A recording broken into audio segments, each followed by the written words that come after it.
Hello viewers, तो कैसे हो सभी। उम्मीद करता हूँ आप सभी अच्छे होंगे।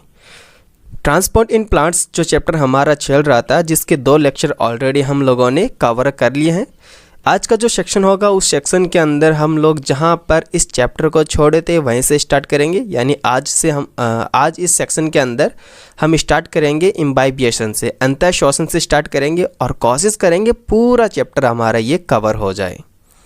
ठीक है, पैटर्न हमारा वही रहेगा कवर करने का। पहले हम लोग हर टॉपिक को अच्छे से समझेंगे, उसको अच्छे से जानेंगे, एज ए नोट्स के थ्रू हम लोग उसको समझने वाले, और उसके बाद हम लोग एनसीईआरटी को रीड करेंगे। क्लियर हो गया इतना? ठीक है। तो पहला आज का जो टॉपिक रहेगा वो है हमारा अंतःश्वसन यानी कि इम्बाइबिएशन। इस टॉपिक को पहले हम लोग ब्लैंक पेज के ऊपर समझेंगे और उसके बाद हम इस पैरा के रीडिंग लगाने वाले हैं। ठीक है, तो चलते हैं ब्लैंक पेज के ऊपर। ओके, तो चलिए स्टार्ट करते हैं इम्बाइबिएशन। तो इम्बाइबिएशन होता क्या है? एक्चुअली कोई भी तत्व के द्वारा पानी का अधिशोषण करना ही क्या कहलाता है? इम्बाइबिएशन कहलाता है। इसमें 2 चीज़ें आ गई, एक वो पदार्थ जो अधिशोषित हो रहा है और दूसरा वो जिसके अंदर ये अधिशोषित होता है वो। यानी एक तो जिसके अंदर जो अधिशोषित हो रहा है वो पदार्थ और दूसरा जो अधिशोषित हो रहा है वो पदार्थ। इन दोनों को अलग अलग टर्म्स हम लोग यूज करते हैं, ध्यान से देखना।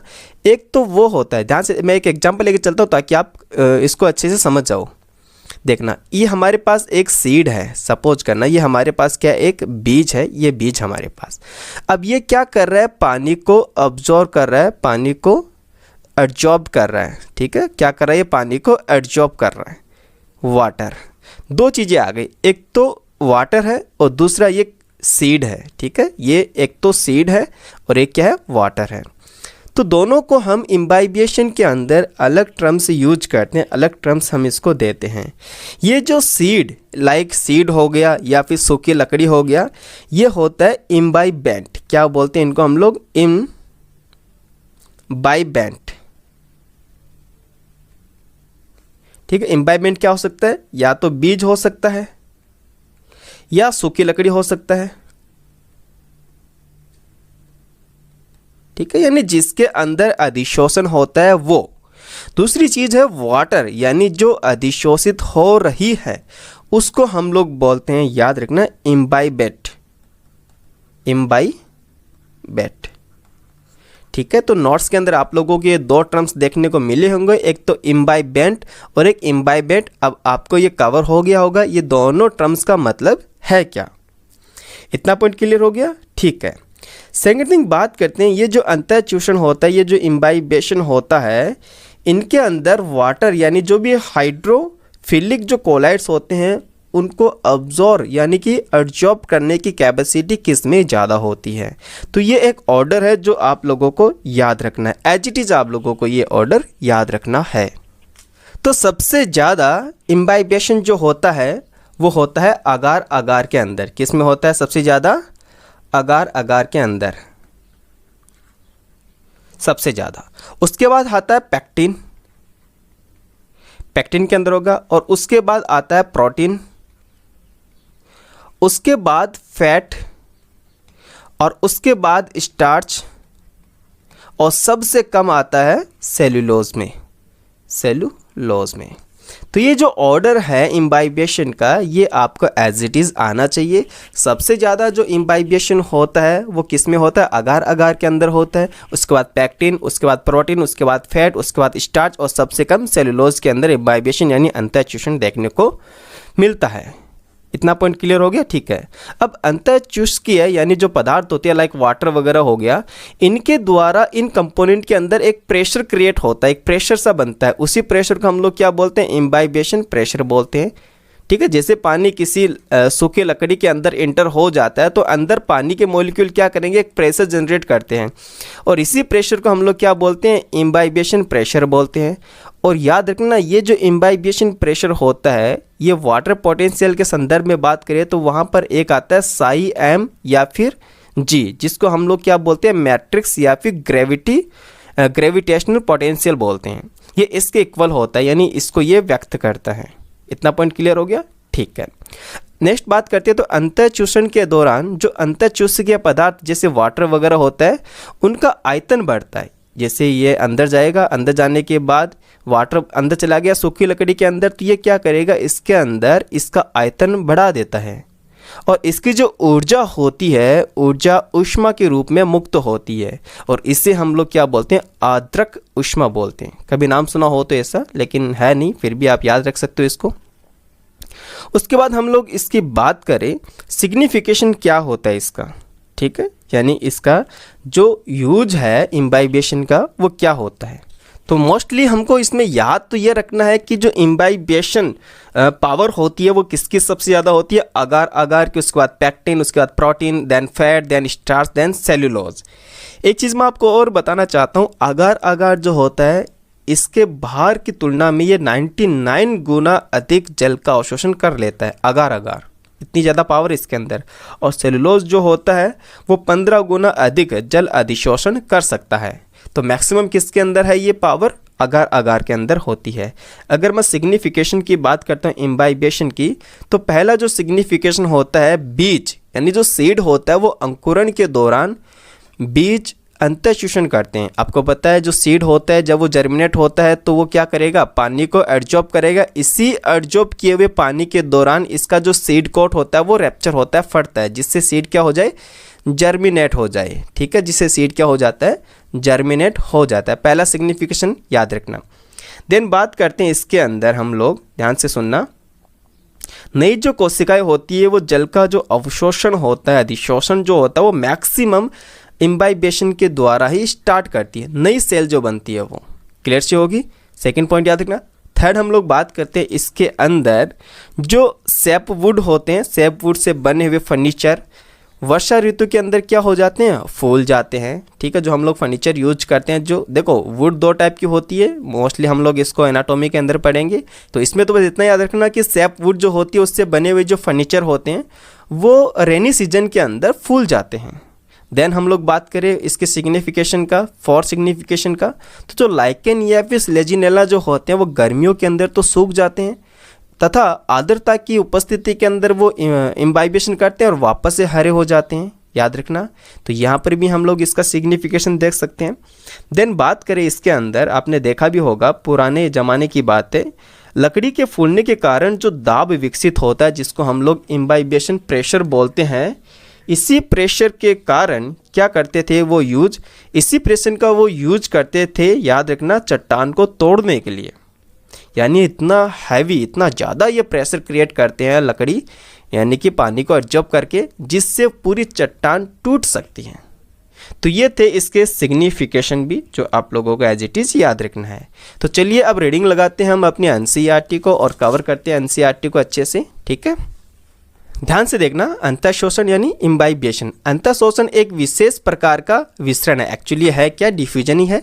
जब ठोस एवं कोलाइड द्वारा पानी को अवशोषित की जगह आप लिख सकते हो अधिशोषित किया जाता है, क्योंकि यहाँ पर जो टर्म्स आता है वो एडजॉर्प्शन आता है, एडजॉर्प्शन आता है, नॉट एब्जॉर्प्शन, ठीक है। इसके कारण इसके आयतन में विशाल रूप से वृद्धि होती है और अंतःशोषण के प्रतिष्ठित उदाहरणों में जैसे बात करें बीज हो गया, सूखी लकड़ी हो गया, इनके द्वारा जल का अवशोषण होता है। फूली हुई लकड़ी या फिर काष्ठ के द्वारा पैदा किए गए दाब का उपयोग मानव द्वारा बड़ी चट्टानों एवं पत्थरों को तोड़ने के लिए किया जाता था, ये इसका सिग्निफिकेशन हो गया। और इसी इम्बाइबेशन के द्वारा दाब नहीं होता तो जो नए प्लांट होते थे, यानी कि जैसे मैंने आपको बताया था कि जो सीड होता था जैसे वो जर्मिनेट होता है तो वहाँ पर वो इम्बाइबेशन के थ्रू वाटर को एब्जॉर्ब करेगा और उसके बाद सीड कोट रैप्चर होगा, उसी के बाद वो जर्मिनेट हो सकता है, अदरवाइज वो नहीं हो पाता।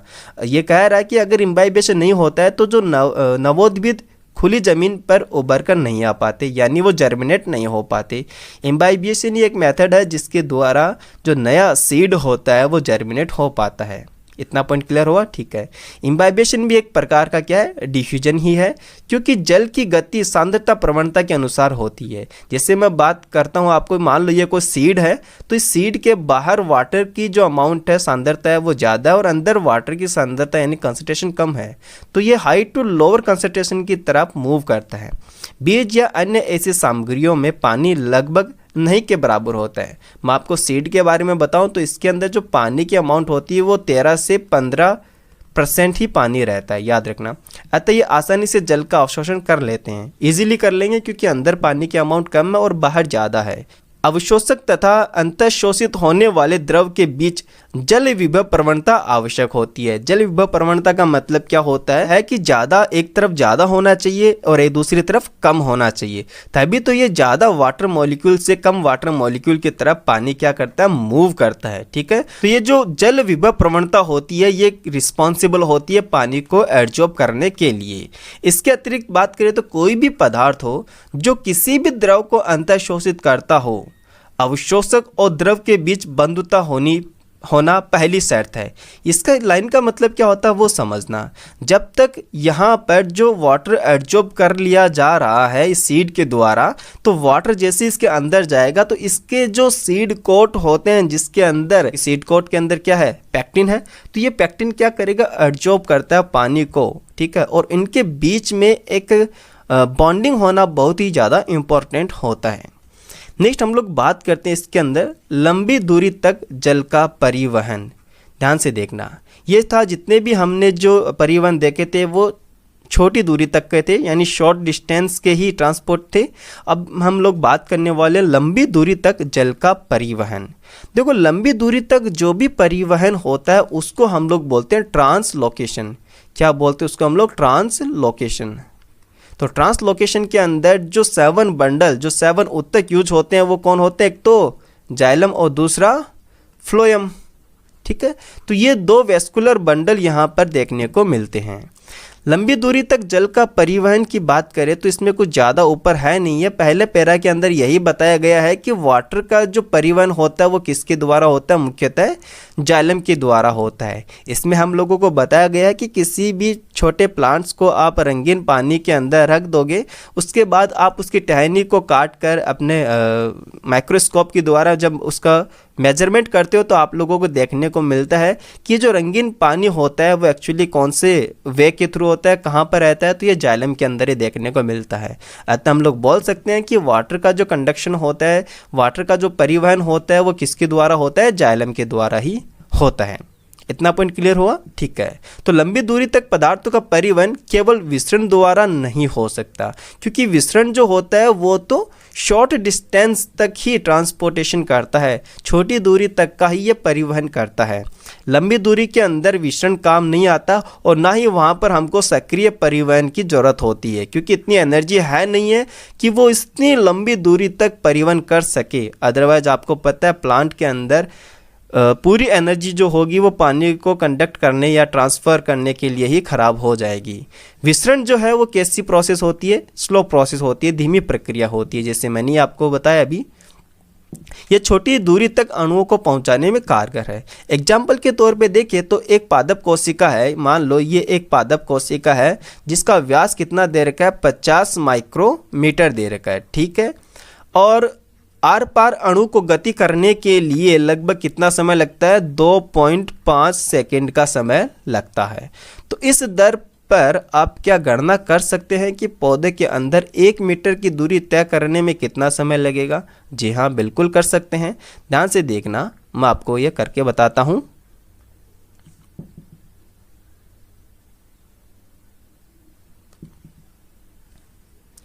ओके, तो थोड़ा फोकस करते हुए रखना, ध्यान से देखना। अभी इसको हम लोग करते हैं।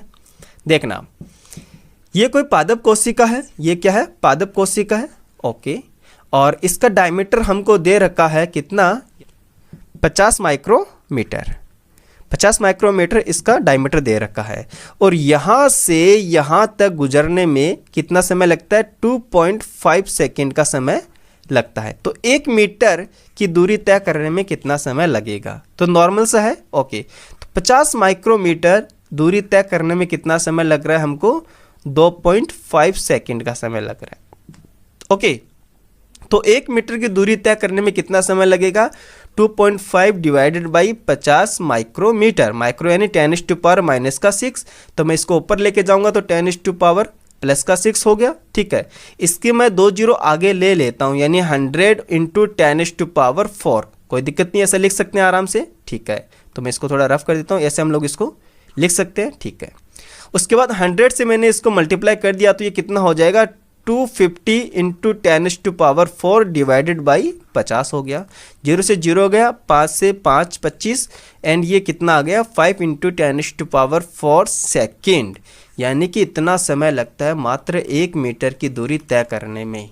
तो ये तो कुछ ज़्यादा ही स्लो हो गया, काफ़ी ज़्यादा समय लेने वाला प्रोसेस होगी, क्योंकि आप लोगों को पता है प्लांट ऐसा तो है नहीं कि 1 मीटर या 2 मीटर जितना लंबा होगा।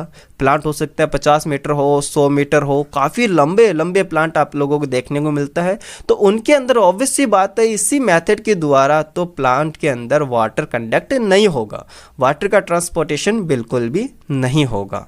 पॉइंट क्लियर हुआ? ठीक है, तो फिर बात करते हैं बड़े एवं जटिल जीवों में बहुधा पदार्थों का परिवहन लंबी दूरी तक होता है।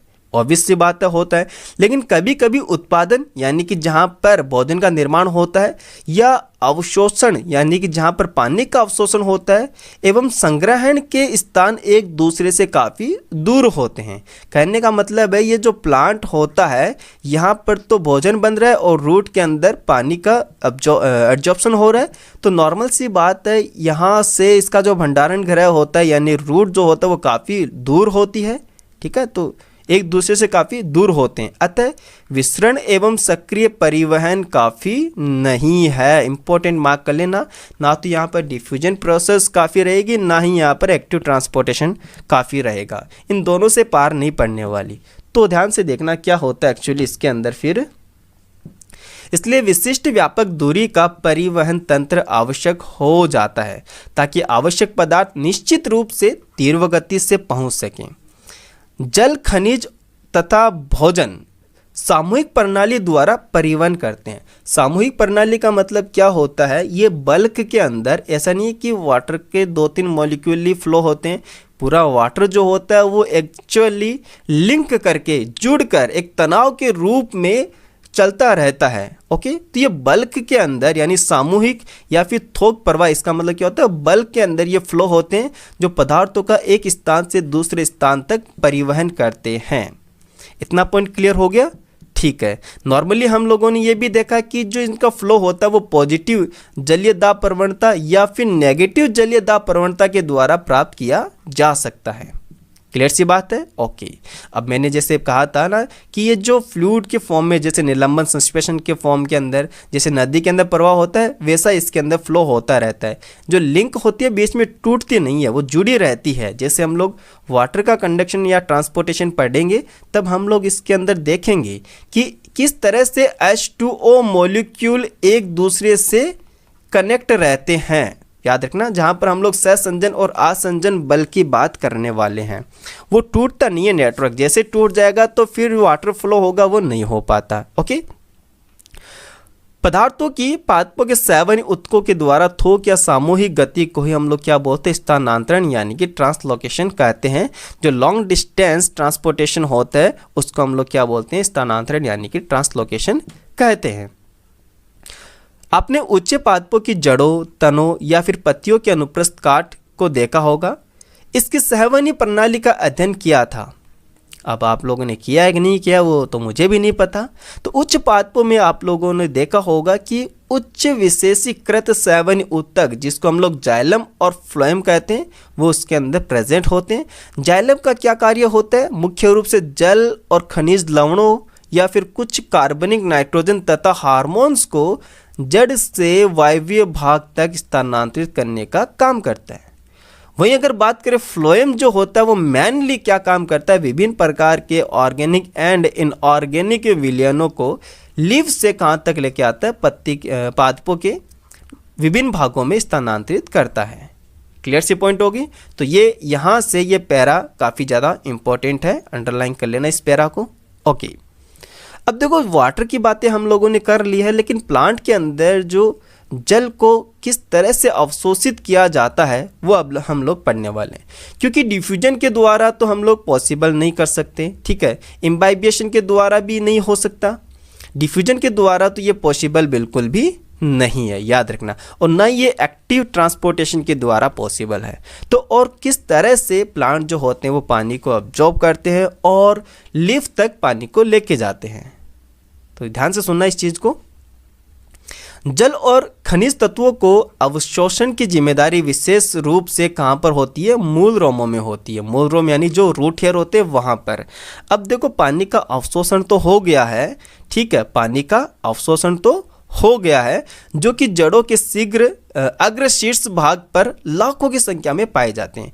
रूट हेयर जो होता है, जैसे मान लो ये रूट है, ठीक है, और इसके शीर्ष के अंदर इस तरह से एक यूनिसेलुलर संरचना होती है, एक कोशिकीय संरचना होती है, जिसको हम लोग क्या बोलते हैं? मूल रोम बोलते हैं, मूल रोम बोलते हैं, रूट हेयर हम इसको बोलते हैं, और ये लाखों की संख्या में होते हैं। याद रखना, इनकी जो वॉल होती है, इनकी जो भित्ति होती है वो प्राइमरी वॉल होती है, जो कि पतली होती है, जो अवशोषण के लिए व्यापक रूप से क्षेत्र इनको प्रदान करती है। इंपॉर्टेंट है। जल या फिर खनिज विलय के साथ मूल रोम से होकर शुद्ध रूप से ये विसरण प्रक्रिया के द्वारा अवशोषित किया जाता है। यानी यहाँ पर जो पहला स्टेप आया है पानी का अवशोषण का, वो कौन से मेथड के द्वारा है? डिफ्यूजन के द्वारा है, विसरण के द्वारा है। विसरण, बस विसरण का काम जो है वो इतना ही है, बस पानी को उसने अवशोषित कर लिया है, ठीक है। जब एक बार जल मूल रोम द्वारा जल अवशोषित कर लिया जाता है, तब वह जड़ों की गहराई या फिर गहरी परतों में दो अलग अलग पाथ से होकर गुजरता है। यानी कि सिंपल सी मैं आपको बताऊं कि जो रूट हेयर होते हैं वहाँ से वाटर डिफ्यूजन के द्वारा अवशोषित कर लिए गए। जैसे ही एक बार, जैसे मैं आपको बताता हूँ, ये प्लांट है, ये रूट हेयर है, ठीक है, तो यहाँ से मान लो पानी का अवशोषण हो गया विसरण के द्वारा। एक बार जब विसरण के द्वारा पादप ने पानी का अवशोषण कर लिया, उसके बाद यहाँ से लेकर यहाँ जाइलम तक, यहाँ से लेकर यहाँ जाइलम तक दो मेथड वो फॉलो करते हैं। दो पाथ हम लोगों को यहाँ पर देखने को मिलता है, ठीक है। कौन कौन से दो पाथ है उनको पहले हम लोग अच्छे डिटेल्स में देखेंगे, ठीक है, समझेंगे, और उसके बाद हम इसकी रीडिंग लगाने वाले हैं, ठीक है। ओके, तो हम लोग ब्लैंक पेज पे पहले इसको समझेंगे अच्छे से, और उसके बाद एनसीईआरटी को हम लोग रीड आउट करेंगे। चलो एक चीज़ मैं आपको और बताता हूँ, यहाँ ध्यान से सुनना, काफ़ी इंपॉर्टेंट है, और अपने नोट्स के अंदर भी ये दे रखा है, तो क्यों ना अपन इनको भी यहाँ पर भी थोड़ा सा देख लेते हैं। जल अवशोषक अंग, क्या बोल रहा हूँ मैं, ध्यान से सुनना, जल अवशोषक अंग, कहने का मतलब है वाटर का अवशोषण करने वाले जो ऑर्गन है, डिफरेंट प्लांट जो होते हैं वो डिफरेंट ऑर्गन के द्वारा जल का अवशोषण करते हैं। जैसे बात करता हूँ मैं पहले थैलोफाइटा की बात करता हूँ। किसकी बात करता हूँ मैं? थैलोफाइटा। थैलोफाइटा जो होते हैं, या फिर ऐसे बोलूँ जो हाइड्रोफाइट्स होते हैं, जो जल निमग्न प्लांट होते हैं, उनके अंदर जल का अवशोषण उनके सतह के द्वारा होता है, सतह के द्वारा, या ऐसा बोलो कि पूरी प्लांट बॉडी जो होती है वो वाटर का अवशोषण करने का काम करती है। दूसरी मैं बात करूँ ब्रायोफाइटा के अंदर, ब्रायोफाइट्स के अंदर, तो इनके अंदर होता है राइजोइड। राइजोइड याद रखना, ये काफ़ी इंपॉर्टेंट है, राइजोइड, जिसको हम लोग मूलाभास बोलते हैं। थर्ड मैं बात करता हूँ यहाँ पर टेरिडोफाइट के अंदर, टेडोफाइट, तो यहाँ पर वाटर का अवशोषण करते हैं रूट, क्योंकि यहाँ तक आते आते रूट जो होती है वो काफ़ी ज़्यादा डेवलप हो जाती है। फोर्थ आती है स्पर्मेटोफाइटा। फोर्थ क्या आती है? स्पर्मेटोफाइटा। स्पर्मेटोफाइटा में कौन आता है? एंजियोस्पर्म आता है और जिम्नोस्पर्म आता है, और इनके द्वारा भी जो अवशोषण होता है जल का वो किसके द्वारा होता है? रूट के द्वारा होता है। इतना पॉइंट क्लियर हो गया? ठीक है, तो यहाँ पर हम लोग अभी देख रहे थे, पाथ देख रहे थे, ठीक है, पथ देख रहे थे। तो जो जल का अवशोषण होता है एक बार रूट हियर से, जैसे ये कोई प्लांट है, ठीक है, एंड मान लो ये रूट हियर है, जैसे मैं एक काम करता हूँ आप लोगों को अच्छे से दिखाता हूँ। प्लांट एनाटॉमी के अंदर हम लोग ध्यान से देखते हैं, प्लांट एनाटॉमी की बात करते हैं, ध्यान से देखना। यहाँ पर मैं बना रहा हूँ सबसे बाहर, ये है एपिडर्मिस। क्या है ये सबसे बाहर? एपिडर्मिस। ठीक है। उसके बाद जनरल कॉर्टेक्स, ये जनरल कॉर्टेक्स हो गया, ये एपिडर्मिस है, ये जनरल कॉर्टेक्स हो गया। क्लियर हुआ इतना? ठीक है। देन आता है पेरिसाइकल, ये क्या है? पेरिसाइकल। पॉइंट क्लियर हुआ इतना? ओके। देन आता है इसके अंदर जाइलम। तो जाइलम भी कितने होते हैं? 2 पार्ट होते हैं जाइलम के भी, अगर डिटेल्स में देखें तो। मैं यहाँ पे बना रहा हूँ इस तरह से। क्लियर हो इतना? ठीक है। ये वाला जो पार्ट होता है इसको हम लोग क्या बोलते हैं? प्रोजाइलम बोलते हैं, सॉरी प्रोटोजाइलम बोलते हैं इसको हम लोग, प्रोटोजाइलम। और ये पार्ट को हम लोग क्या बोलते हैं? मेटाजाइलम बोलते हैं। ठीक है। तो ये हो गया जनरल कॉर्टेक्स। ओके, मैं रेड पेन से बना रहा हूं। इनको हम लोग बोलते हैं एंडोडर्मिस। ये पेरिसाइकल। ठीक है। और ये क्या है? जाइलम है। ओके। अब बनाते हैं एक रूट हेयर। ये रूट हेयर, ध्यान से सुनना, ये क्या है? Root hair. रूट हेयर से पानी का अवशोषण ये कर लिया। ठीक है, कर लिया रूट हेयर से पानी का अवशोषण। मैं इस मार्क से बना रहा हूँ, पानी का यहाँ पर अवशोषण हो गया रूट हेयर से। अब बात करते हैं यहाँ पर एपिडर्मिस। तो देखो, जो रूट की एपिडर्मिस होती है उसको हम लोग क्या बोलते हैं? याद होगा आपको, राइजोडर्म बोलते हैं। अगर कभी पढ़ा हो तो याद है, कुछ ऐसा याद है? राइजोडियम बोलते हैं, राइजोडर्म बोलते हैं। ओके। तो यहां से आता है राइजोडर्म, राइजोडर्म से चलता है जनरल कॉर्टेक्स, जनरल कॉर्टेक्स से एंडोडर्मिस, एंडोडर्मिस से पेरिसाइकल, पेरिसाइकल से जाइलम। तो 2 पाथ यहां पर हम लोग यूज करते हैं। एक पाथ का नाम होता है एपोप्लास्ट। क्या बोलते हैं इसको हम लोग? एक पाथ तो होता है एपोप्लास्ट और दूसरा पाथ होता है सिम्प्लास्ट। सिम्प्लास्ट, ध्यान से समझना, सब कुछ क्लियर हो जाएगा। एपोप्लास्ट जो होता है इसको हम लोग निर्जीव पाथ भी बोलते हैं, निर्जीव पाथ। और इसको हम लोग बोलते हैं सजीव पाथ। पॉइंट को ध्यान से समझते हुए चलना। इसको क्या बोलते हैं हम लोग? सजीव पाथ, यानी कि सजीव मार्ग हम लोग इसको बोलते हैं। एपोप्लास्ट की सबसे पहले बात करते हैं। निर्जीव मार्ग क्यों बोलते हैं? क्योंकि देखो, रूट हेयर से पानी का अवशोषण हो गया। उसके बाद यहाँ पर आता है राइजोडर्म। मैं यहाँ पे देखो इसका जो फ्लो है कंप्लीटली वो बता रहा हूँ। देखो, पहले आता है रूट हेयर। रूट हेयर से कहाँ पे जाएगा? राइजोडर्म। राइजोडर्म से कहाँ पे जाएगा? कॉर्टेक्स। कॉर्टेक्स से कहाँ पे जाएगा? एंडोडर्मिस। एंडोडर्मिस से पेरिसाइकल। पेरिसाइकल से प्रोटोजाइलम। प्रोटोजाइलम से मेटाजाइलम। ये होता है कंप्लीट पाथ इसका, इस तरह से ये चलता है।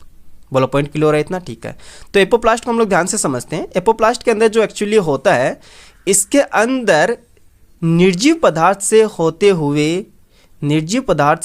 हुए पानी का परिवहन होता है। जैसे कि मैं बात करता हूं, ध्यान से समझना। तो ये, जैसे मैं यहां पर देखो कोशिका बना रहा हूं, जैसे कि ये कोशिका हो गई कौन सी? एपिडर्मिस वाली कोशिका। ये कौन सी कोशिका है? एपिडर्मिस की कोशिका। यहां पे लिख रहा हूं मैं एपिडर्मिस। यहां पर रूट हेयर है, यहां से पानी का अवशोषण हो गया। ध्यान से, एपिडर्मिस के पास में जो कोशिका होगी वो कौन सी कोशिका? ध्यान से समझना। ये है, मान लो, जनरल कॉर्टेक्स की कोशिका, यानी कि ये कौन सी कोशिका होगी? कॉर्टेक्स वाली। ठीक है। इसके पास की जो कोशिका है वो कौन सी है?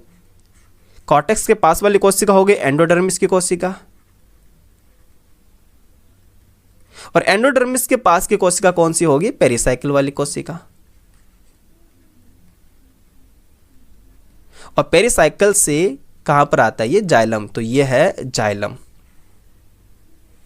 ये है जाइलम। थोड़ा सीधा नहीं बना, समझ आना। चलिए बना ही देते हैं फिर। ओके, ये है जाइलम। अब देखना, एपोप्लास्ट की बात करता हूं, सिंपल लैंग्वेज में समझेंगे। एपोप्लास्ट, एपोप्लास्ट को हम लोग निर्जीव मार्ग भी बोलते हैं। तो यहाँ से जल का अवशोषण हो गया। अब ये जल का अवशोषण जो हुआ है वो किधर से चलेगा, इसकी कोशिका भित्ति से होकर चलेगा। किधर से चलेगा, कोशिका भित्ति से होकर ये चलने वाला है, कोशिका भित्ति से, यानी cell wall to cell wall ये चलने वाला है। ये कोशिका द्रव के अंदर बिल्कुल भी नहीं आएगा। लेकिन ठीक है, कोशिका भित्ति से होकर ये चलने वाला। लेकिन याद रखना, जैसे ही एंडोडर्मिस के पास आएगा, जो एंडोडर्मिस की कोशिका होती है उसको हम लोग क्या बोलते हैं, पासेज सेल बोलते हैं। याद रखना, पासेज सेल हम लोग इसको बोलते हैं। इंपॉर्टेंट है, पासेज सेल। एंडोडर्मिस की कोशिका क्या बोलते हैं हम लोग, पासेज सेल बोलते हैं। इसकी जो पासेज सेल होती है, इसकी भित्ति के अंदर लगे होते हैं स्लिट्स। क्या लगे होते हैं, यहाँ पर स्लिट्स लगे होते हैं, स्लिट्स। यानी कि यहाँ पर एक सीमेंटेड पदार्थ यानी सुबेरिन का जमाव होता है। किसका जमाव होता है यहाँ पर, सुबेरिन का। ये सुबेरिन जो होती है ये पानी को इसके आर पार, कोशिका भित्ति से आर पार यानी इधर से इसको जाने नहीं देती है। उस कंडीशन में क्या होता है, वाटर को कोशिका द्रव में आना ही पड़ता है और उसके बाद ये वापस से किधर जाता है, कोशिका भित्ति के अंदर जाता है और कोशिका भित्ति से फिर पेरिसाइकिल, देन पेरिसाइकिल से जाता है जाइलम की ओर। केवल और केवल इसी सेल को छोड़कर बाकी कंप्लीट पाथ कैसा होता है, निर्जीव होता है। तो एपोप्लास्ट के अंदर कंप्लीटली एपोप्लास्ट नहीं है। याद रखना, इसके अंदर जो एंडोडर्मिस की कोशिका होती है वो हमेशा सिंप्लास्ट पाथवे शो करती है, ऑलवेज सिंप्लास्ट पाथवे शो करती है। उसके बाद हम लोग बात करते हैं इसके अंदर सिंप्लास्ट की। सिंप्लास्ट, अब सिंप्लास्ट जो पाथवे होता है वो कोशिका द्रव यानी जीव द्रव्य से होता हुआ चलता है। यहाँ पर लगा होता है प्लाज्मोडेस्मेटा। यहाँ पे क्या लगा, प्लाज्मोडेस्मेटा। प्लाज्मोडेस्मेटा से वापस से इसके कोशिका द्रव के अंदर वापस से यहाँ से लगा हुआ है प्लाज्मोडेस्मेटा। इस प्लाज्मोडेस्मेटा से वापस इसके अंदर यहाँ पर लगा वापस से प्लाज्मोडेस्मेटा। ऐसे करते करते ये जाता है जाइलम के अंदर, जाइलम के अंदर चला गया। बोलिए, पॉइंट क्लियर हुआ? ठीक है।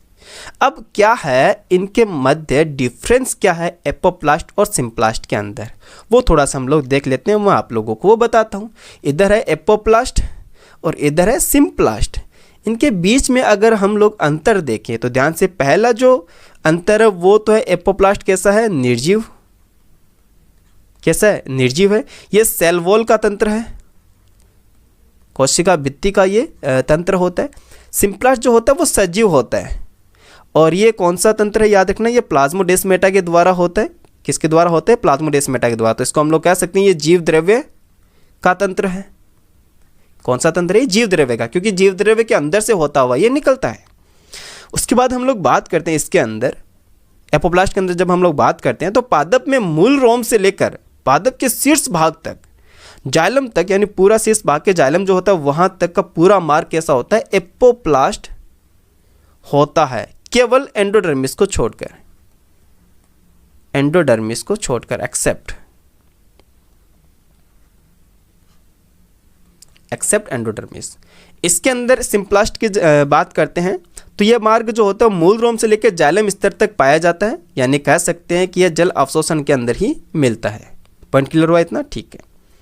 एपोप्लास्ट जो होता है वो फास्ट होता है। एपोप्लास्ट जो होता है वो कैसा होता है, फास्ट होता है। याद रखना, वेरी वेरी इंपॉर्टेंट। और सिंप्लास्ट जो होता है वो स्लो होता है। ये स्लो होता है और ये एपोप्लास्ट कैसा होता है, फास्ट होता है। एपोप्लास्ट के अंदर हमको किसी भी प्रकार की, याद रखना, साइक्लोसिस के अंदर ये हेल्प नहीं करता है। तो एपोप्लास्ट जो प्रोसेस होती है, याद रखना, इसके अंदर इस क्रिया में साइक्लोसिस सहायक नहीं होता, साइक्लोसिस सहायक नहीं होता है। बट सिंप्लास्ट के अंदर साइक्लोसिस सहायता करता है, साइक्लोसिस यहाँ पर हेल्प करता है। तो ये हो गए एपोप्लास्ट तथा सिंप्लास्ट के अंदर डिफरेंस। तो चलिए अब स्टार्ट करेंगे हम लोग एनसीईआरटी को, और एनसीईआरटी को हम लोग रीड करेंगे। ठीक है, तो दो भिन्न भिन्न पथ यहाँ पर देखने को मिलता है। पहला जो पाथ होता है वो एपोप्लास्ट होता है, दूसरा सिंप्लास्ट होता है।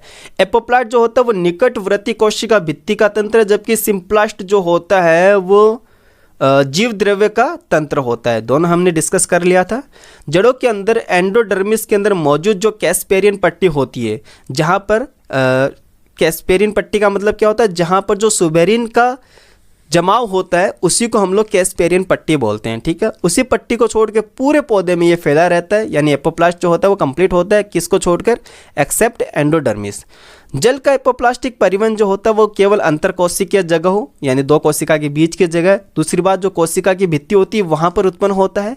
एपोप्लास्ट के माध्यम से होने वाला परिवहन कोशिका झिल्ली को पार नहीं करता, इट्स वेरी इंपॉर्टेंट, ठीक है। कोशिका झिल्ली को पार ये नहीं करता। यह गति प्रवणता पर निर्भर करती है। एपोप्लास्ट जल के परिवहन में कोई भी बाधा नहीं डालता, इसीलिए तो कहते हैं एपोप्लास्ट जो होता है वो फास्ट होता है। कैसा होता है ये, फास्ट होता है। जल परिवहन सामूहिक प्रवाह के माध्यम से होता है। जैसे ही जल अंतरकोशिकीय कैविटी या फिर वातावरण से वाष्पित हो जाता है, जैसे ऊपर लिव्स के अंदर स्टोमेटा से जल वाष्पित होता है तो पीछे की तरफ एक तनाव उत्पन्न करता है। इसी तनाव के द्वारा बल लगता है जिसका नाम है आसंजन ससंजन बल, और इसके द्वारा पानी का जो फ्लो होता है वो कंटिन्यूसली बना रहता है। ये मेथड हम लोग देखने वाले हैं जो कि डेक्सन और जॉली ने दिया था, ठीक है। हम लोग अभी आगे इसकी बात भी करेंगे। सहसंजन, आसंजन, वाष्पोत्सर्जन तनाव सिद्धांत काफ़ी इंटरेस्टिंग और काफ़ी सर्वमान्य सिद्धांत भी ये है। पॉइंट क्लियर हो रहा है इतना, ओके। देन हम लोग बात करते हैं सिम्प्लास्टिक के अंदर। तो जैसे ही हमने ऑलरेडी देख रखा है, सिम्प्लास्टिक जो पाथ होता है वो जीव द्रव्य का तंत्र है। पड़ोसी कोशिका या फिर कोशिका से जो जुड़ी रहती है, यानी लड़ी के रूप में रहती है, वो जीव द्रव्य तंतु जिसको हम लोग क्या बोलते हैं, प्लाज्मोडेस्मेटा। तो प्लाज्मोडेस्मेटा के द्वारा ही ये एक कोशिका से दूसरी कोशिका के द्वारा जुड़ी होती है। और ये जो डायग्राम था एनसीईआरटी का, यही हमने वहाँ पर देखा भी है। तो ये जो स्लिट्स होती है कैस्पेरियन पट्टिका होती है, जहाँ पर किसका जमाव होता है, सुबेरिन का। यहाँ पे लिख भी लेना सुबेरिन, और इस कोशिका का नाम क्या है, पासेज सेल। इंपॉर्टेंट है, लिख लेना, ठीक है। यहाँ पर आप देख रहे हो ये जो पानी आ रहा है, यहाँ से आ रहा है इसकी कोशिका भित्ति, यहाँ से कोशिका भित्ति, देन वापस सेल वॉल, यहाँ पर सेल वॉल, यहाँ पर आते आते ये सजीव मार्ग हो जाता है। क्योंकि ये इस स्लिट्स को पार नहीं कर पाता, इसलिए इसको इसके कोशिका द्रव्य में आना पड़ता है और उसके बाद वापस से कोशिका भित्ति की तरफ ये चला जाता है। देन अगेन ये किसके अंदर जाता है, सेल वॉल के अंदर, और अगेन फिर किस में चला जाएगा, ऐसे करके जाइलम में चला जाएगा। लेकिन जो सिम्प्लास्ट पाथ होता है, उस पाथ के अंदर सीधा ये किस में आता है, इसके जीवद्रव्य से आता है, एपिडर्मिस के, एपिडर्मिस से जाता है ये प्लाज्मोडेस्मेटा है, इसके द्वारा जाएगा कॉर्टेक्स, कॉर्टेक्स से जाएगा एंडोडर्मिस, और एंडोडर्मिस से जाएगा पेरिसाइकिल के अंदर। एटलीस्ट कहाँ पे आ जाएगा, ये जाइलम के अंदर आ जाता है। पॉइंट क्लियर हो गया होगा अब तो। ये सिम्प्लास्ट एपोप्लास्ट का मतलब क्या है अच्छे से कवर हो भी गया होगा। तो सिम्प्लास्ट जो परिवहन होता है वो जल कोशिकाओं के जीव द्रव्य के माध्यम से होता है, जीव द्रव्य के माध्यम से होता है। और जो जीव द्रव्य तंतु किसको बोलते हैं, प्लाज्मोडेस्मेटा को बोलते हैं, याद रखना, के माध्यम से आगे बढ़ता है। जल कोशिकाओं के अंदर कोशिका झिल्ली के माध्यम से प्रवेश करता है। अतः इस प्रकार का परिवहन अपेक्षाकृत कैसा होता है, स्लो होता है। इट्स इंपॉर्टेंट, याद रखना स्टूडेंट्स, स्लो होता है। सिम्प्लास्ट जो होता है एस से याद रखना, स्लो। एपोप्लास्ट जो होता है वो फास्ट होता है। सिम्प्लास्ट को परिवहन में कोशिका द्रव्य प्रवाह सहाय करता है। ये क्या है भाई, नया वर्ड नहीं है, इसको इंग्लिश में साइक्लोसिस बोलते हैं। जैसे मैंने अभी वहाँ पर लास्ट जो उसमें डिफरेंस बताया था कि किस में साइक्लोसिस हेल्प करता है, किस में साइक्लोसिस हेल्प नहीं करता। तो सिम्प्लास्ट परिवहन के अंदर साइक्लोसिस हेल्प करता है, ठीक है। तो कोशिका द्रव्य प्रवाहन जो होता है, जिसको हम लोग इंग्लिश में क्या बोलते हैं, साइक्लोसिस बोलते हैं, ओके। अब कोशिका द्रव्य प्रवाहन यानी कि साइक्लोसिस जो होता है वो हाइड्रिला की पत्ती में देखा होगा। क्लोरोप्लास्ट का परिवहन प्रवाह के कारण आसानी से दिखाई पड़ सकता है। नेक्स्ट हम लोग बात करते हैं जड़ों में अधिकतर जल प्रवाह जो होता है वो मोस्टली कौन से मेथड के द्वारा होता है, एपोप्लास्ट के द्वारा होता है। काफ़ी फास्ट भी एपोप्लास्ट, ठीक है, रुकावट भी बिल्कुल नहीं है, बाधा नहीं आती इसके अंदर। ये ज़्यादातर यहाँ पर एपोप्लास्ट देखने को मिलता है। मोस्टली हमको पता है कि जो कॉर्टेक्स की कोशिका होती है वो लूज होती है, ढीली होती है। जो जल होता है वो दो कोशिका के बीच में से आसानी से निकल जाता है। यहाँ पर कहने का मतलब प्रतिरोध हमको देखने को नहीं मिलता। हालांकि वल्कुट की जो आंतरिक सीमा होती है, आंतरिक सीमा यानी कि अंदर वाली साइड, वहाँ पर जो होता है एंडोडर्मिस होता है। ये जो एंडोडर्मिस होता है ये पानी के लिए अप्रवेश है, यानी कि इसके अंदर पानी नहीं जा पाता एपोप्लास्ट के अंदर। मैंने कहा ना जिसके अंदर सुबेरिन का जमाव हो जाता है, कैस्पेरिन पट्टी बन जाती है। तो क्यों होता है, क्योंकि सुबेरिन जो मैट्रिक्स होता है उसके कारण होता है, जिसे हम लोग कैस्पेरियन पट्टी बोलते हैं, स्लिट्स बोलते हैं। और पानी का अणु इस परत को भेदने में असमर्थ रहता है, ठीक है। जैसे हमने ऊपर यहाँ पर बात की थी, पानी के जो पार्टिकल्स होते हैं, मॉलिक्यूल्स होते हैं, वो इस कैस्पेरिन पट्टी को आसानी से नहीं भेद पाते, तभी तो पानी जो होगा इधर सजीव मार्ग को अपनाता है, अदरवाइज इसको कहाँ जरूरत पड़ गई। क्लियर हो गया पार्ट, ओके। अतः इसे असुबेरियन कोशिका भित्ति क्षेत्र की ओर पुनः झिल्लिका के माध्यम से कोशिका के अंदर भेजा जाता है। देखो इस लाइन का मतलब समझना, असुबेरियन का मतलब क्या होता है, जैसे ये एंडोडर्मिस की कोशिका है, ठीक है, पासेज सेल है, और ये लगी हुई यहाँ पर कैस्पेरियन पट्टिका लगी हुई है, ठीक है। ये क्या है, कैस्पेरियन पट्टिका, जिनके अंदर सुबेरिन का जमाव है, इसलिए हम इनको क्या बोल देंगे, सुबेरियन कोशिका बोल देंगे, सुबेरियन मैट्रिक्स बोल देंगे। लेकिन यहाँ से पानी इसको क्रॉस नहीं कर पाता है, तो ये कहाँ पे आएगा, असुबेरियन कोशिका भित्ति क्षेत्र की ओर। असुबेरियन कोशिका भित्ति क्षेत्र कौन सा होता है, इसके साइटोप्लाज्म को बोलते हैं। असुबेरियन कोशिका भित्ति क्षेत्र की ओर पुनः झिल्ली के माध्यम से कोशिका के अंदर भेज देता है। तो यहाँ पे कोशिका झिल्ली के माध्यम से कोशिका के अंदर जाएगा और अंदर से वापस कोशिका भित्ति की तरफ ये मूव कर जाता है, ठीक है, ओके। इसके बाद जल जो होता है सिम्प्लास्ट के द्वारा गतिशील होता है, क्योंकि इस यहाँ पर कोशिका द्रव के अंदर आ गया तो ऑब्वियस सी बात है सिम्प्लास्ट पाथ हो गया, और पुनः झिल्ली को पार करता है, वापस इस झिल्ली को यहाँ पर ऊपर पार करेगा और ये कहाँ पे आ जाएगा, एपोप्लास्ट मेथड के अंदर आ जाएगा, ताकि जाइलम कोशिका तक पहुँच सके। जल की गति मूल परत से अंतः कोशिका तक सिम्प्लास्टिक होता है, मूल परत से अंतः कोशिका तक सिम्प्लास्टिक होता है। यही एक रास्ता है जिसमें पानी तथा अन्य विलय वेस्कुलर सिलेंडर में प्रवेश करता है, ठीक है। आई थिंक ऐसा होना चाहिए था, मूल परत से यानी बाहर से लेकर अंतः कोशिका तक सिम्प्लास्ट नहीं होना था। ये एक्चुअली लाइन ऐसे होनी चाहिए थी कि जो पानी का मूवमेंट होता है, जल की जो गति होती है, वो एपिडर्मिस जनरल कॉर्टेक्स तक तो होता है एपोप्लास्ट, और एंडोडर्मिस तक होता है। एंडोडर्मिस के अंदर कैसा हो जाएगा, सिम्प्लास्ट, देन अगेन कैसा हो जाता है, एपोप्लास्ट होता है। तो मोस्टली जो जल का परिवहन होता है वो कैसा होता है, एपोप्लास्ट ही होता है, एपोप्लास्ट ही होता है, याद रखना इस चीज़ को। बाकी इसमें थोड़ा सा घुमा दिया है। एक बार जाइलम माध्यम के भीतर पहुँचने पर जल पुनः कोशिका के बीच तथा इसके आर पार जाने के लिए स्वतंत्र हो जाता है।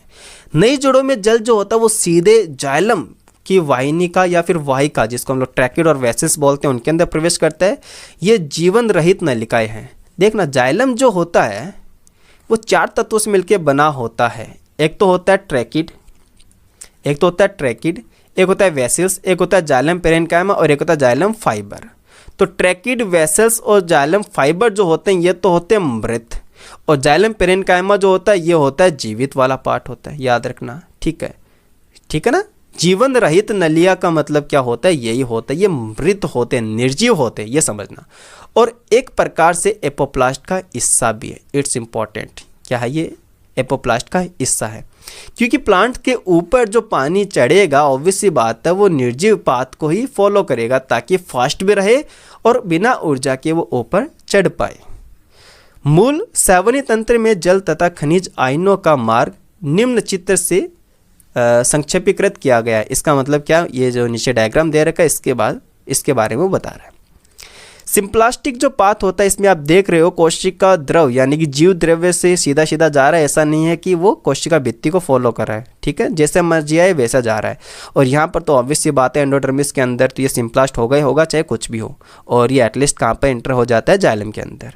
एपोप्लास्टिक जो पाथ होता है वो रूट हेयर से एब्जॉर्ब होते हैं और एपिडर्मिस से जाते हैं कॉर्टेक्स के अंदर, और आप देख रहे हो कि ये केवल और केवल कोशिका के बाहर से, क्योंकि यहाँ पर जो कोशिका होती है वो लूज है, ढीली कोशिका, उनके बाहर से फिर जाता है कैस्पेरियन पट्टी के पास।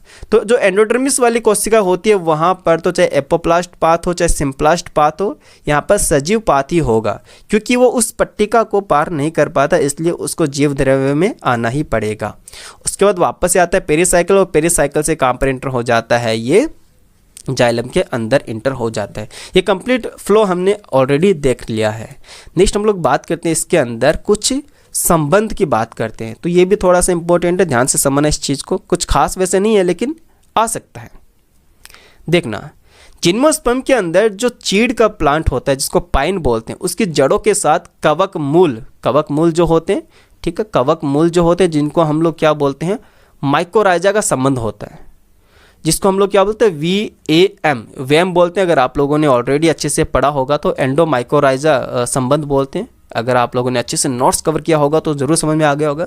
जो क्या करते हैं, भूमि से जल खनिज अवशोषित करके जड़ों को प्रदान करते हैं तथा जड़ें उन्हें क्या देती है, आश्रय देती है, भोजन देती है। ठीक है, तो जो पाइन सीड होता है, चीड़ का जो बीज होता है तथा माइकोराइजा का जो संबंध होता है वो अविकल्पी होता है। ठीक है, अविकल्पी होता है। थोड़ा रीडिंग लगा लेते हैं, देख लेते हैं। कुछ पौधों में अतिरिक्त संरचना जुड़ी होती है जिन्हें जल तथा खनिजों के अवशोषण में मदद करती है। जैसे माइकोराइजा जड़ के साथ जो कवक होते हैं उनका सहजीवी संबंध होता है। कवक तंतु जो होते हैं, ठीक है, याद रखना, जो कवक हाइफी जो होते हैं वो नई जड़ों के आसपास नेटवर्क बनाते हैं ताकि होता क्या है, वहाँ पर आसानी से उनको क्षेत्रफल बढ़ जाए, उनका जो सरफेस एरिया होता है वो बढ़ जाए ताकि वो आसानी से ताकि प्लांट जो आसानी से क्या ऑब्जॉर्व कर सकते हैं, पानी या फिर खनिज आयन आसानी से अवशोषित कर सके। बदले में ये उनको क्या देते हैं, भोजन दे देते हैं। ठीक है, फूड दे देते हैं, भोजन देते हैं और रहने के लिए जगह देते हैं। इन्हीं को हम लोग क्या बोलते हैं, देखो ना। तो ये कवक जड़ को जल एवं खनिज उपलब्ध कराते हैं और बदले में ये जड़ें भी माइकोराइजा को शर्करा यानी फूड वगैरह दे देती है, नाइट्रोजन यौगिक प्रदान कर देते हैं, रहने के लिए जगह दे देते हैं। याद रखना, माइकोराइजा की उपस्थिति के बिना चीड़ का बीज न तो अंकुरित हो सकता है और न ही स्थापित हो सकता है। इसका मतलब ये कैसा संबंध है, अविकल्पी संबंध होता है। अंडरलाइन कर लेना इसको, कैसा संबंध है ये, अविकल्पी संबंध होता है। पॉइंट क्लियर हो इतना, ओके। नेक्स्ट हम लोग बात करते हैं, अब पौधों के अंदर पानी तो अवशोषित हो गया लेकिन वो ऊपर कैसे चढ़ेगा, ऊपर की तरफ कैसे मूव होता है। तो पौधों में जल का ऊपर की ओर गमन, तो इसके भी अलग अलग मेथड्स है, तो ध्यान से समझते हैं।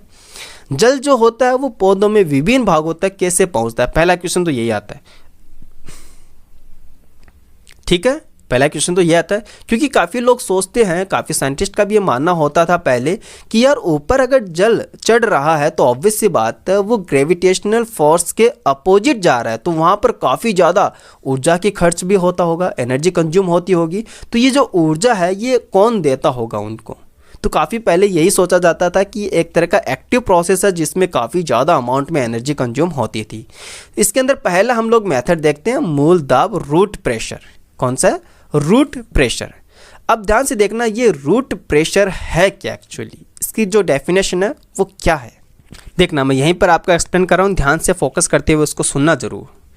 जो रूट प्रेशर कॉन्सेप्ट था ये दिया था, मूलदाब सिद्धांत था, ये दिया था प्रिस्टले ने। याद भी रखना इस नाम को, प्रिस्टले भाई साहब ने इसको दिया था।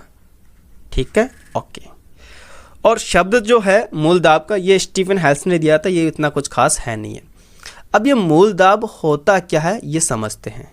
ठीक है, ध्यान से देखना, जिस समय वाष्पोत्सर्जन की दर कम हो, ठीक है, यानी पानी जो होता है वो लीफ से कम इवेपोरेट हो रहा है, ट्रांसपीरेशन जो अमाउंट है वो कम होती है, उस टाइम सक्रिय अवशोषण अधिक हो। तो दो कंडीशन यहां पर होना चाहिए, वाष्पोत्सर्जन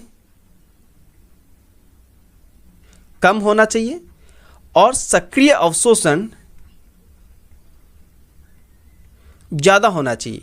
यानी रूट जो होती है वो ज़्यादा अमाउंट में पानी को अवशोषित कर रही है और जो इवेपोरेशन हो रहा है, वाष्पोत्सर्जन जो हो रहा है वो कम हो रहा है। उस दौरान क्या होता है, जड़ों की जो कॉर्टेक्स वाली कोशिकाएं होती है वो बहुत ज़्यादा टर्जिड हो जाती है, क्योंकि अंदर पानी जाएगा तो कैसी हो जाएगी, टर्जिड हो जाती है। और इन्हीं टर्जिड सेल जो होती है, यही जो स्फीतता के कारण क्या होती है, जड़ों की जो जाइलम वाला पार्ट होता है, जाइलम की भी कौन सी कोशिकाएं, याद रखना, जो ट्रैकिड और वेसल्स होती है वहाँ पर एक पॉजिटिव प्रेशर क्रिएट करती है, पॉजिटिव प्रेशर, यानी यहाँ पर ये दाब लगाती है टर्जिड होने के बाद में। ठीक है, और ये प्रेशर उत्पन्न होता है, उसके कारण क्या होता है, जल तने में ऊपर की ओर बढ़ता है। किधर जाएगा, तने में ऊपर की ओर बढ़ता है। इसी धनात्मक दाब को हम लोग क्या बोलते हैं, मूल दाब बोलते हैं। ठीक है, चलिए आप इसकी रीडिंग लगाते हैं। तो मृदा के विभिन्न आयन सक्रियता के साथ जड़ों के सवर्ण ऊतकों में परिवहित होते हैं, जो जल भी इसी प्रक्रिया का अनुसरण करते हैं, यानी कि प्रवणता के कारण, यानी जल जो विभव प्रवणता होती है अधिक से लो की तरफ, उसको ये फॉलो करते हैं। तथा जाइलम के अंदर दाब बढ़ता है, क्योंकि जैसे पानी अंदर आएगा तो याद रखना यहाँ पर तो देखो ये देर का जाइलम के अंदर दाब बढ़ता है। ये दाब कैसे बढ़ेगा वो नहीं बता रखा इसने। ये दाब तब बढ़ता है जब कॉर्टेक्स की कोशिका टर्जिड हो जाती है, तब ये जाइलम के अंदर एक पॉजिटिव प्रेशर क्रिएट करते हैं। इसी पॉजिटिव प्रेशर को हम लोग क्या बोलते हैं, मूल दाब बोलते हैं। क्या बोलते हैं उसको हम लोग, मूल दाब बोलते हैं। अब यहाँ पर कुछ बकवास सी बातें दे रखी है कि जो रूट प्रेशर आप लोग देखते हो मोस्टली छोटे प्लांट्स के अंदर देखते हो, आप लोगों ने पढ़ भी रखा होगा, ठीक है।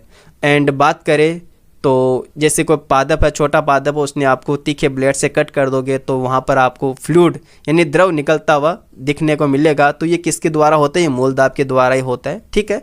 तो नॉर्मल से ये बातें दे रखी है, आप इसको रीड करना। मूल दाब का प्रभाव रात तथा सुबह के समय ज़्यादा देखा गया है।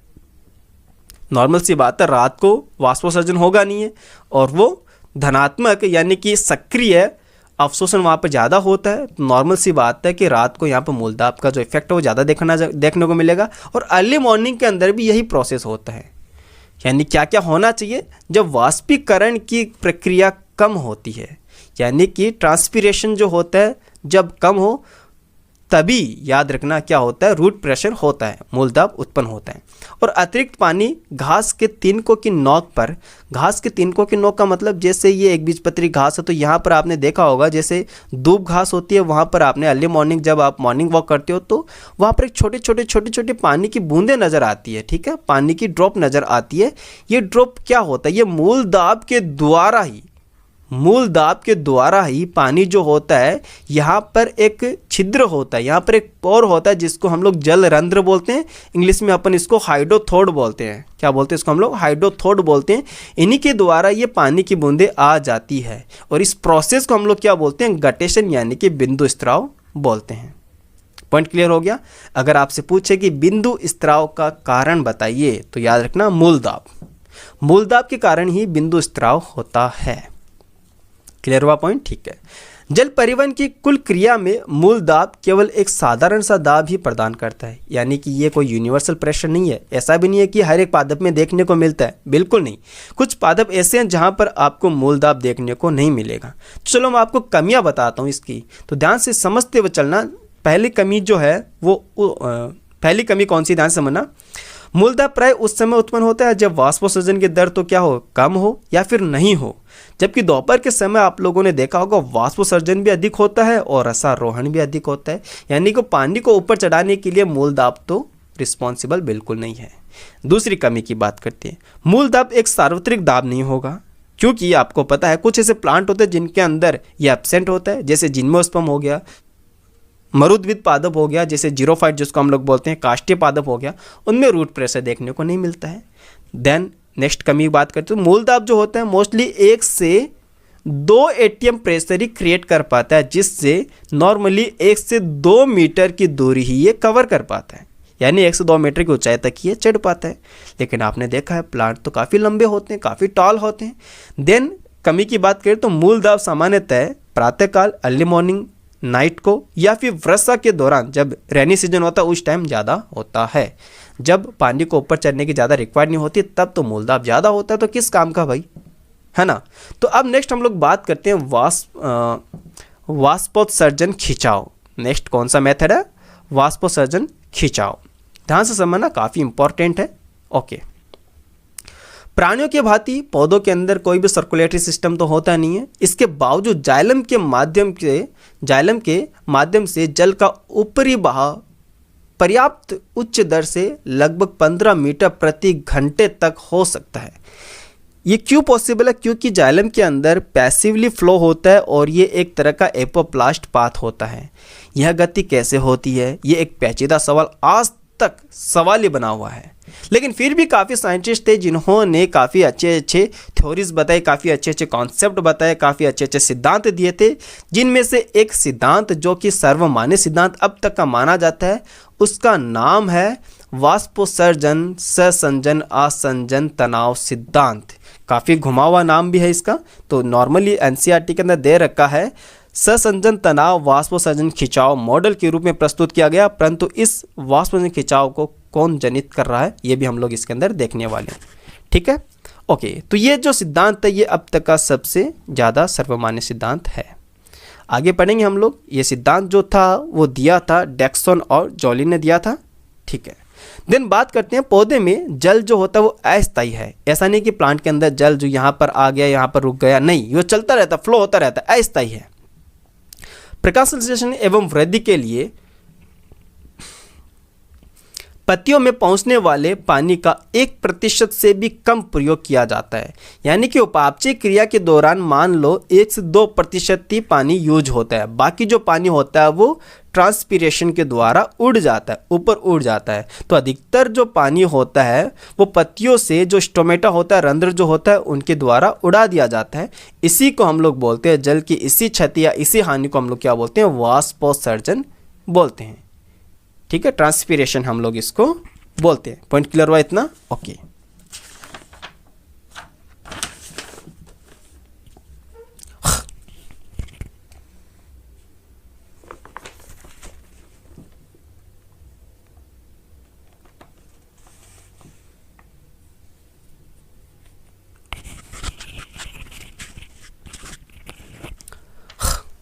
अब नेक्स्ट हमको ये बता रखा है कि आपने पिछली कक्षाओं के अंदर वाष्पोत्सर्जन का अध्ययन एक स्वस्थ पादप को पॉलीथीन के अंदर रखकर और उसके अंदर की सतह पर जल की सूक्ष्म बूंदों का अवलोकन करके किया भी होगा। जैसे मैं आपको बताऊं कि वाष्पोत्सर्जन जो होता है वो किसके द्वारा मापा जाता है। इंपॉर्टेंट क्वेश्चन है, वाष्पोत्सर्जन जो होता है वो किसके द्वारा मापा जाता है। तो गैनोंग पोटोमीटर याद रखना, उसके द्वारा हम लोग वाष्पोत्सर्जन की दर को मापते हैं।